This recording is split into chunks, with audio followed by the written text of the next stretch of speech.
As we consider this fundraising gap, how do you aim to close it? Who do you go to?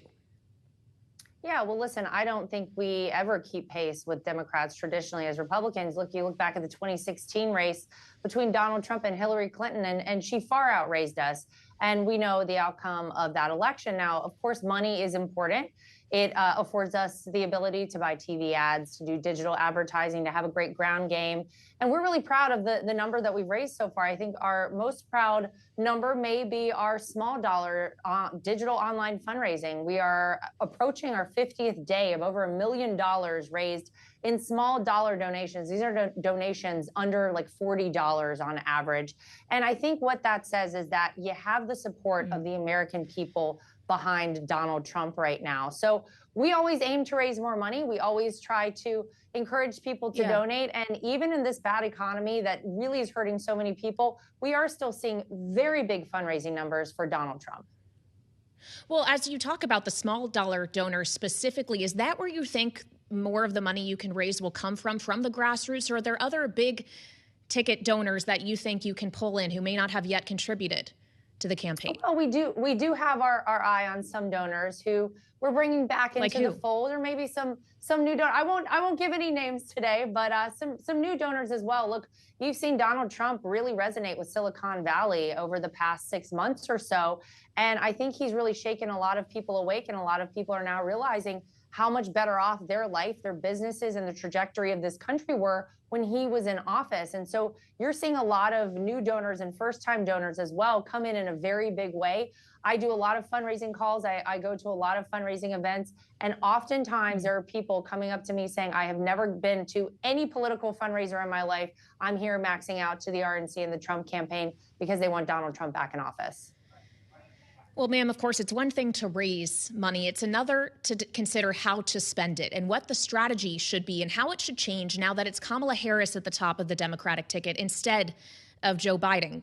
Polling is consistently showing us that it does seem the map may be wider for her than it was for Biden in terms of states she could win. She, of course, is spending time in Georgia today. There's indications she's polling better in North Carolina. Do you have to rethink your allocation to some of those states, like in the Sun Belt, now that it is the Harris campaign, not the Biden one? Yeah, well, listen, of course, you have a different candidate. You do have to change your tactic to an extent. And we certainly are doing certain things in very specific states. And we're looking at all the same polling as well. And we're making sure that where we need to kind of firm things up, we're going to allocate a little bit more money there. We're going to put more boots on the ground in those areas. So, yeah, it's a different game. But look, I think that apparently we're going to hear from Kamala Harris herself in her first television interview alongside her running mate tomorrow night. We'll see how that goes. And I think that after the September 10th debate, I think you're going to see another shift in numbers. I think people are going to very clearly see who Kamala Harris is. She's got a lot of questions to answer. She seems to have avoided the media very well to this point, and we really don't know where she stands on a lot of issues. And so I believe once the American people are not only reminded that she's been in office for 3.5 years, that life is harder because she has been vice president as well for 3.5 years, and she's got to sell the American people on 4 more years of this.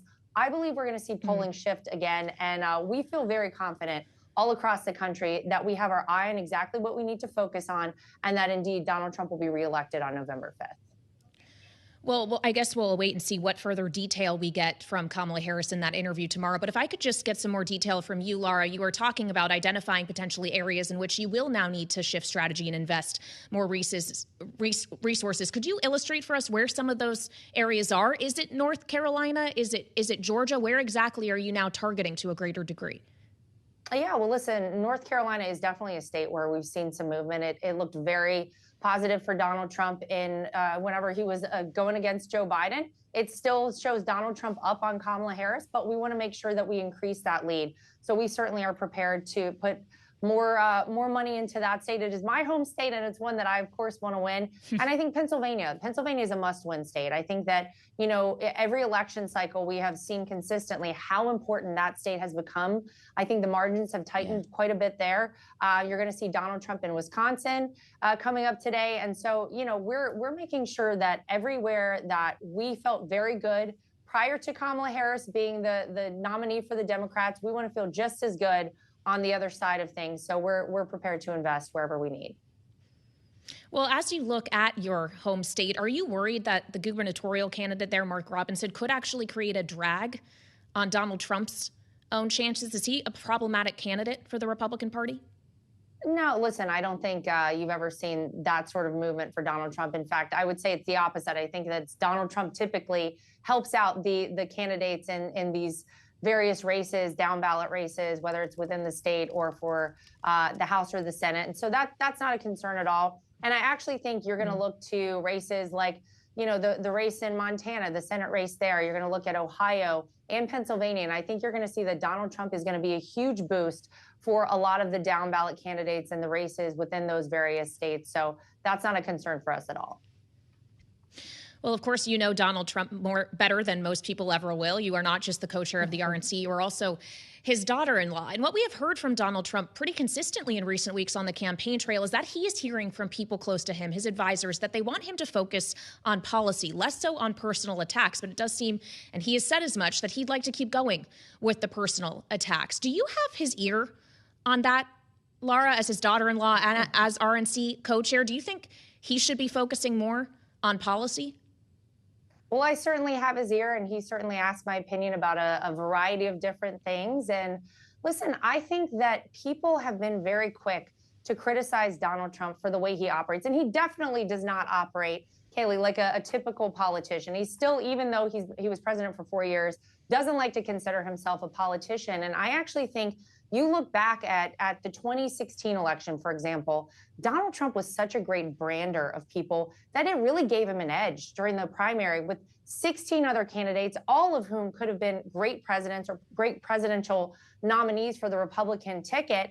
And you look at the way that he branded Hillary Clinton. You look at the way that even in the early primaries in 2024, you saw him do the same thing with people like Ron DeSantis and Nikki Haley. It's Donald Trump who was left standing at the end. So sometimes people don't agree with the way he operates in the beginning, but I actually think that people down the line start to realize maybe he had the right idea to begin with. Well, something else that many may disagree with Donald Trump about is whether or not he should be willing to say now, I will accept the results of the election, whatever they are. Instead, what we have heard from him is suggestions that as long as he thinks it was free and fair, that's when he will decide. Some have read that as if he wins, he'll accept those results, especially considering that at the RNC, Lara, you are not just charged with getting a Republican elected to the presidency. It's about the Republican Party as a whole and the balance of power in Washington. Are you concerned that that kind of rhetoric around election integrity may actually harm the Senate and congressional candidates who are trying to keep hold of the House and turn the Senate blue? What if they're able to do that and your father-in-law does not win? Is he still going to claim that this election was not valid?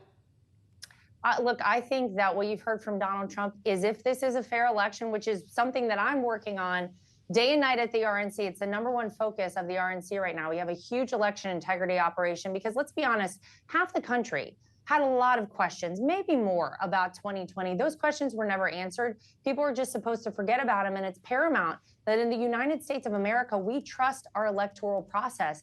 This is integral to who we are as a country. And so we are trying to reestablish that trust every day. We are doing everything we possibly can, making sure that people are confident that no matter if you're voting for a Republican, a Democrat, or a third-party candidate, in this country, your vote matters and your vote counts.